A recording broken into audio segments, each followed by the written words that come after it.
সভ্যতার দ্বন্দ্বের জায়গায় অন্যদের সাথে আমাদের পার্থক্য কি? এক, সারা পৃথিবীতে দুইটা জিনিস আগে ভাবেন, ইসলাম এবং নন ইসলাম, খ্রিস্টান, ইহুদি, নাসারা এবং অ্যাথিস্ট। কারা? কমিউনিজম, সমাজতন্ত্র। আপনাদের কাছে অনেকে প্রশ্ন করে ফরেন পলিসিতে মধ্যপ্রাচ্যের সাথে অধিকাংশ পুঁজিবাদীদের সম্পর্ক বেশি, মানে আমেরিকা। আমরা বলি শিয়াদের সাথে কাদের সম্পর্ক বেশি?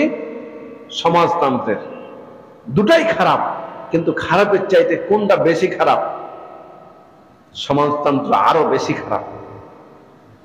ধর্মনিরপেক্ষতা মতবাদ খারাপ, কিন্তু ধর্মনিরপেক্ষতা আছে ইন্ডিয়াতে বলেই ইন্ডিয়ার লোকজন ওই তত্ত্বটা নিয়ে বলে আমরা মসজিদে সালাত আদায় করবো, ধর্মনিরপেক্ষ রাষ্ট্র কিছু বলতে পারবি না।